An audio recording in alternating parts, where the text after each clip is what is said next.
So this is day 6 of 7. Welcome. If you've made it this far, congratulations.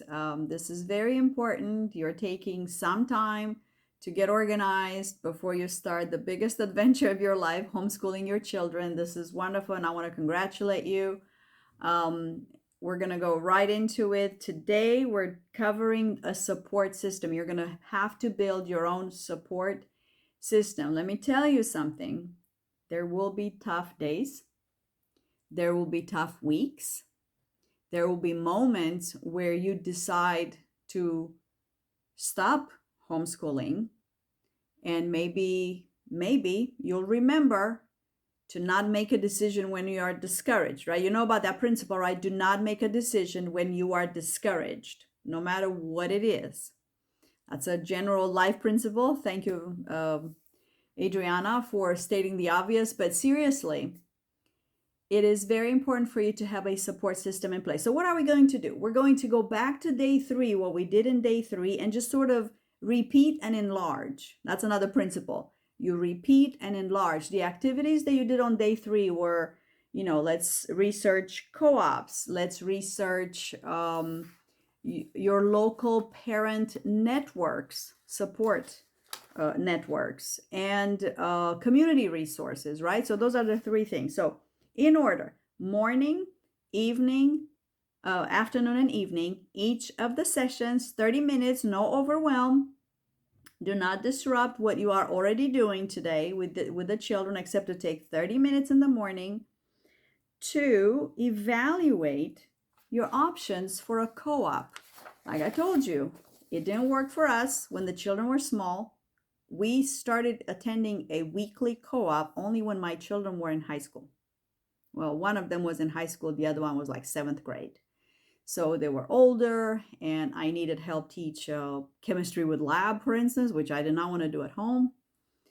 They were older, they were more mature. At some point, one of them could drive, so it really helped me because this co-op was very far away. It's not for everybody. I'm not saying put your kids in a co-op when they're small. I'm not saying that. If you need permission from somebody not to be in a co-op, right here. Look at enrichment programs. Look at academic co-ops, because they are out there. There's a difference between an enrichment program and an academic co-op.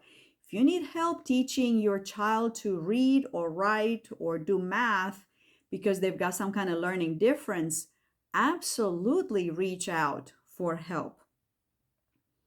And you got to compare the requirements, teaching requirements, family work commitment. Are you supposed to go there to this building where this amazing activity happens? And are they going to assign you some kind of work that you dislike? So that's a deal breaker, right? So you need to look at the teaching commitments. Do they want you, do they expect you to teach a class? Because personally, I do not feel called to teach other people's children. I don't. I'll be very honest with you. OPCs, other people's children, they don't call my name. I don't feel called to teach other people's children. I grew up thinking I was going to be a teacher, which is funny. And I got to the point where I got married and I had my own children, and I couldn't imagine being somebody else's teacher except my own children. Things happen. We all change. But if you feel called to teach a class at your local co-op, go for it. I remember Susan Weiss Bauer telling the story how co-ops didn't work for her either. She had 4 children. Susan Weiss Bauer. Look her up. She's got all kinds of books. I will make videos about her books. I read quite a few of them. I've used her curriculum. And she tells the story how she went and taught kids a class or more at her local co-op while her children built the planets with styrofoam balls, and they built a planetary system. And she was stressing out over these 15 kids in her classroom, doing all kinds of teaching and testing and homework assignments, while her kids were over here learning to put, I don't know, toothpicks inside styrofoam balls. And she said, I was very disappointed. So be careful what co-op you join. You gotta go and check it out. You gotta make sure that your expectations are going to be met by reality. Parent-led groups. There are these other situations where you've got a hiking club. The parents are the leaders. You can plug yourself in. Sometimes there's a fee, sometimes there isn't. There are costs to consider, a schedule, a location to consider. So just put all that in perspective. You've done this a little bit on day 3. This is day 6 now. It's time to get real. What can you do? What is workable? You've already reached to some of these people. Have they given you any satisfactory answers? Is it time to contact another one? So that could be your quick win for the morning. So contact another co-op or follow up with the one you've already contacted 3 days ago and make some decisions. In the afternoon, you're going to look at your community resources, which you checked out earlier. Here's your quick win. Get a library card. Don't you have one already? You probably do. But if you don't, get a library card. And I have all kinds of stories to tell you about librarians. Some of them are friendly towards homeschoolers. Some of them are not. And yeah, we'll talk more about librarians. But you need your local library.